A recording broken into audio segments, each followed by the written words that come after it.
Welcome to Subscription Prescription, the podcast where you get the information you need to scale your subscription program.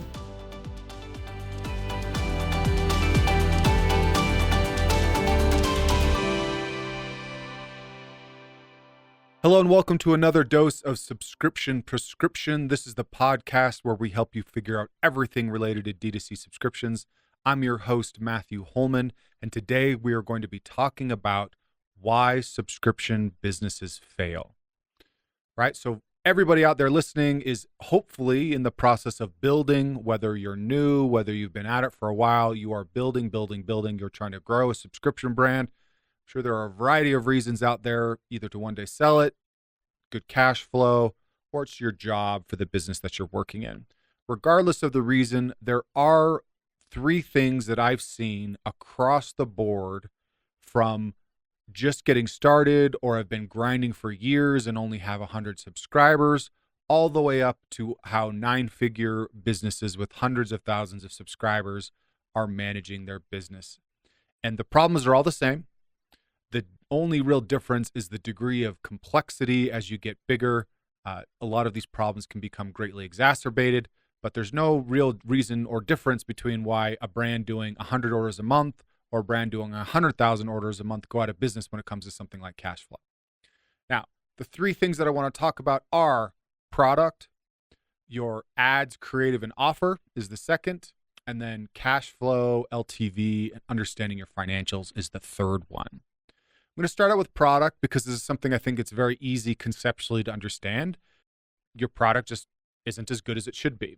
That is an oversimplification. I actually like to talk about it in terms of what we call in marketing is a product solution alignment, right? So many of you have probably heard the story of the idea of building a better mousetrap, right?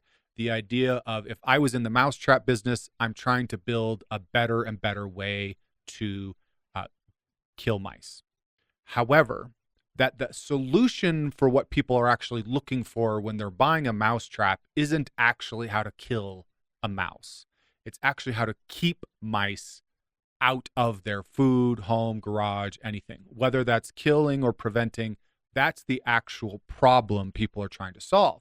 So when we think about creating problems, it's not necessarily building a bigger, more lethal mousetrap. It might be something that emits like a sound to keep mice away. It could be putting bait traps farther away from your house. There are a lot of different ways to solve that problem. I'm going to pull from a really common trend that's been growing very, very strongly in subscriptions is the use of adaptogens and mushrooms in coffee and a lot of other supplements. Now, there's a lot of reasons why people are using this and that are going into this, but it's a really kind of common issue that we see in the space where people are developing, but the question is your product actually solving the problem? It's not so much if you have the best mushroom coffee or if you've sourced from the best mushrooms, if your adaptogens are brought into the bloodstream at a higher level of efficacy than your competitors. The ultimate question is, does your product solve the problem that people are purchasing your product for? And then if the answer is yes, the question is often, is your product doing that in a way that is better or cheaper or more effective long-term than your competitors, right? So when we're thinking about when we're thinking about products with subscriptions, we should be thinking about that. Whether we're talking about protein powder, hydration drinks. I was told by a fitness trainer recently that I need to start taking more electrolytes into my body, which is kind of funny considering the amount of electrolyte-based companies that I've worked with in the past. I haven't used that product up to this point. But I've been made more aware of a problem I might have, and that's a good thing to look at as a solution. But we want to make sure that we're evaluating, are we delivering on what the reason people are buying? And as we start expanding that question around product, right? The quality of product, whether it's a product that somebody uses, whether it's a product somebody likes, whether it's a product somebody wants to have as part of their daily routine, right? Those are all questions related to the product.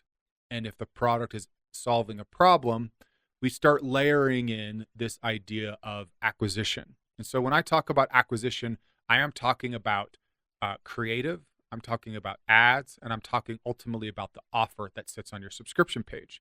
Because if you think about this, most brands are growing through paid ads, or if not paid ads, they're doing organic content of some kind. So content is a huge piece of this. Thinking through what type of messaging, what type of content am I creating that is making it so that somebody wants to click through to find out more about the product, right? So the content and the ad is what grabs attention. It's what lets people know that we have a potential solution for a problem or a potential opportunity for something aspirational. And then we direct them to the product page where we're seeing the presentation of an offer, the reason why you should buy. So when we're talking about this acquisition piece, the thing where people go wrong is that they start to get a little too obsessed with one particular piece of this funnel, or they start getting too divested across a myriad of channels trying to find the right acquisition strategy, or they're ultimately not investing enough in lots and lots of content, because that is the name of the game in the ad space now, is content, content, content. And finally, what types of offers are we putting on that product page or landing page to compel somebody to buy? Now, I'm not a content or ad expert. I work with a number of brands and partners that are, and I'd be happy to refer you to people in my network if that is a problem that you're trying to solve. I just know that that is something that comes up over and over and over again. But I am an expert on subscription offers. And so for this piece of the puzzle, where brands go to often die is they do not spend enough time thinking through how they can offer their product in a way that will be compelling. Now, the most basic and simplest way to think about this is starting with discounting or pricing, right? If we have a product that is $100, we're going to discount it 20% off for subscribers. That's $80. That is going to be attractive for people that are looking at your product, that are interested in your product, and are going to find a discount as a compelling lever, right? But there are so many other ways to test offers, right? We can think about adding gifts, right? We can think about giving people more of the product, right? If you buy 1 month supply, we'll give you a second month free. Or if you buy 2 months supply, we're going to give you a third month free. There's also the option to buy in bulk to save more, right? So if we're going to buy on a quarterly subscription, we're going to give you an extra 20% off.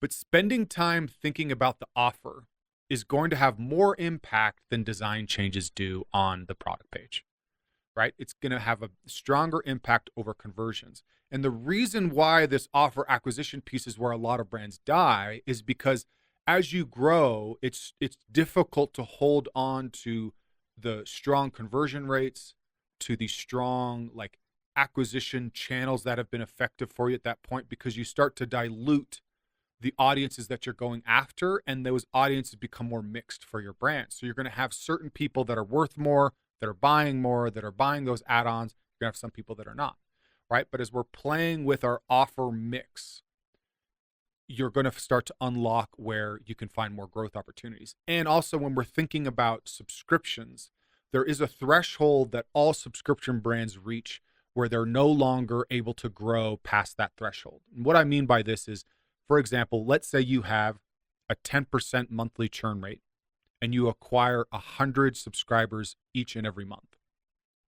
If you have 1,000 subscribers, you're churning at 10%, 100 a month.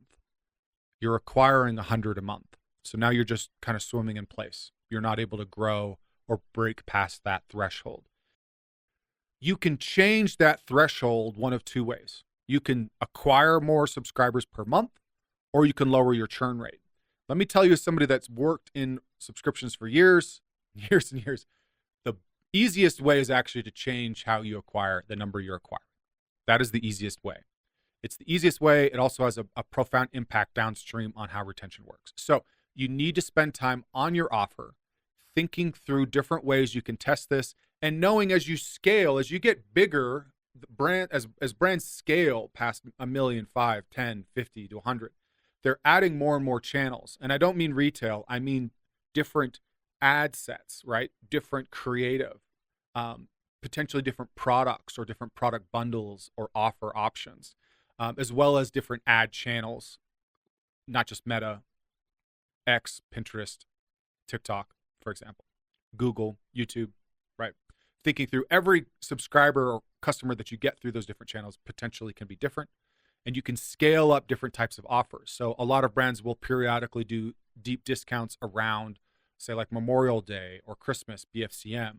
But when they're not looking at big holidays, you're looking through what can my evergreen offer be? What am I giving people to subscribe?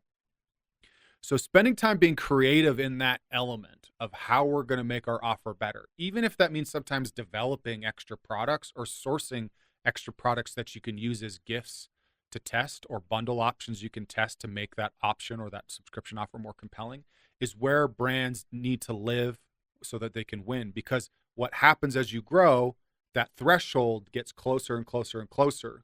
And if you're not constantly looking for ways to break out of how many subscribers you're acquiring each month, you'll eventually hit a threshold and your growth will be capped. Okay? And that's why that's a big problem from your business dying standpoint. The third thing is always about cash flow, cash flow, cash flow. How much money is in the bank? It's easy to look at sheets and see what your ROAS is, to see what new customers you're acquiring, and looking at that as a growth metric. But as soon as those things take a little bit of a dip or something can change, your entire method of calculating how much run rate your business has can go right out the window. I'm sure a lot of you have seen this or looked at this, so you don't need me to scare you about how important cash flow is, right? The problem is, as a subscription brand, you have an opportunity to start building a different model about how you look at cash flow, how you look at profitability and the lifetime value of subscribers, right? When we're building a model over how we can grow, we should be thinking about how much contribution margin does a single subscriber on average bring into our business. Is it $50? Is it $100? Is it $200, $500, $1,000? We can also time bound that, so it's a little bit easier to understand. Maybe it's 6 months or 12 months if we look at the average lifetime value, or I should say the contribution margin, the profitability of that lifetime value per subscriber over that time frame, because that will allow me to look at how much I can afford to spend to acquire more people, or when I'm evaluating new channels, to start breaking those out to see, is somebody I acquire via YouTube as profitable as somebody I acquire via Meta? Is somebody I'm acquiring via influencer campaigns? What is their contribution margin compared to somebody who comes in through organic search, right? Because they're all different. When you're smaller, you don't need to worry about all that segmenting. You should, though, be building out a basic model to understand the contribution margin, looking at how much cash a cohort is driving back into your business each month. And I will add a few caveats here when we're talking about this, is when we're looking in your subscription platform, they're often showing retention. They are not showing the number of orders that are processing out of that cohort. So retention is often looked at as the amount of people or percentage of people that have not canceled yet. But that is not all the same as looking at how many orders are processing each month. And even more so, because your system might not be incorporating discounts you're offering to acquire them, or discounts that people are getting to stay in the program, or even just discounts they're getting as a subscriber. So you want to be looking at that.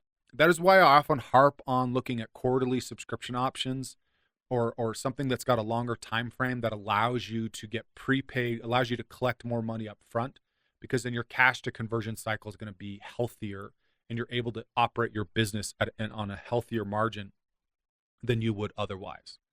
So when we're thinking about the places that you as the owner, or you as the subscription product owner, needs to be living, we need to be thinking through how we can continuously evaluate the performance of our product through getting feedback through customers, looking at what competitors are doing, and looking at ultimately how are we solving the big problem for our consumers. Because oftentimes maybe that one product isn't enough. There's other products you can start offering, or there are other problems you can go after as well. So thinking about that product and never standing pat on how good that product is. The best brands in the world are constantly rolling out new products, even if it's just a different flavor, but different formulations, different styles. That's how you can stay fresh and stay top of mind with your existing customers as well as the broader market. We're looking at how we are managing our ads, creative, and offers. And again, from a subscription perspective, you might not have control over all those pieces, but if you do over the subscription piece, thinking through how we can run different offers, and you can test different offers. Like you can have a really aggressive cold audience offer on a landing page, whereas you have a more evergreen one on the product page. Or depending on where your traffic sources are coming from, you can set up different offers on a variety of landing pages. And then finally, understanding your metrics, understanding where cash is coming in, how long the business has, what your operating margins, and all that stuff is really, really critical. But for you as a business owner or a product owner, it's not just revenue. It's looking at contribution margin, because that's what's going back into keeping the business alive and allows you to keep growing. Okay.